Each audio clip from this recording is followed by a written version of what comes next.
Deer Paschimbanga সরকার, তোমাদেরকে নিয়ে একটা লাইন লিখেছি, লাইনটা শোনো, তারপর উত্তরটা তোমরাও কমেন্টে জানিও এবং গোটা পশ্চিমবঙ্গের মানুষ তোমরাও জানিও যে আমি কথাটা ভুল বলেছি কি ঠিক বলেছি। বলছি, ছন্দটার নাম হচ্ছে দেখাই জীবন না বাঁচি জীবন। সবাই আজ সুখী দেখাতে ব্যস্ত, কিন্তু সুখী হতে সময় নেই। হাসিটা ক্যামেরার জন্য, কষ্টটা রাতের বালিশই জানে। লাইক বাড়লে মনে হয় দাম বাড়লো, আর কেউ খোঁজ না নিলে নিজের কাছে নিজেকেই সস্তা লাগে। এটা এখন বাস্তবতা পশ্চিমবঙ্গের। আমরা আসলে জীবনে বাঁচছি না, জীবনের প্রমাণ দিচ্ছি প্রতিটা মুহূর্তে। একটু থেমে যদি নিজেকে জিজ্ঞাসা করো, এই জীবনটা আমি চাইছিলাম, উত্তরটা কিন্তু কোনো নোটিফিকেশনে আসে না।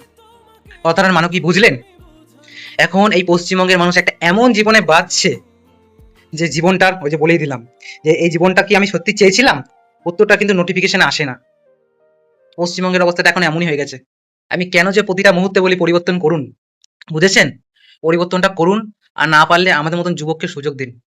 আপনারা কোনো পরিবর্তন করছেন না, বিশ্বাস করুন।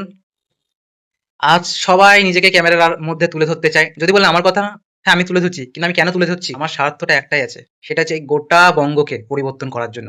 আপনারা বলতে পারবেন, কোথাও প্রমাণ করতে পারবেন যে আমি নিজের জন্য ফাইট করছি? কখনো আপনারা প্রমাণ করতে পারবেন না। অরবিন্দ মণ্ডলের প্রত্যেকটা ভিডিওতে দেখবেন সে সবার হয়ে কথা বলেছে, সে কখনো বলেনি যে আমি আমার জন্য খাটছি, তাই না? আমি শুধু বাস্তবতার সাথে তুলে ধরি সবকিছু। হয়তো তার জন্য মানুষ আমাকে পছন্দ করে না, আর এটাই পৃথিবীর সত্য, যে প্রথমে বাস্তবতার সাথে চলে তাকে মানুষ কখনোই পছন্দ করে না, কিন্তু পরে ভবিষ্যতে জানি না কি হবে, হয়তো তখন হয়তো কোনোদিন হয়তো হতে পারে যে কোনোদিন একদিন হয়তো আপনারা পছন্দ করতে পারেন আমার কথাগুলো।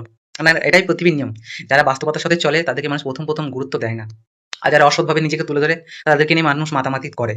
কিন্তু একটা কথা মনে রাখবেন, যে অসৎভাবে বড় হয় তার স্থাপত্য হয়তো কিছু বছরের, কিন্তু যে সৎভাবে বড় হয় না তার স্থাপত্য কিন্তু সারা জীবনের মতো, তাই না? তাই বলছি পশ্চিমবঙ্গকে পরিবর্তন করুন। আমার এই কথাটা যদি বলছেন, কেমন হয়ে গেছে এখন রাজ্যটা, পরিবর্তন করুন আর আমাদেরকে সুযোগ দিন।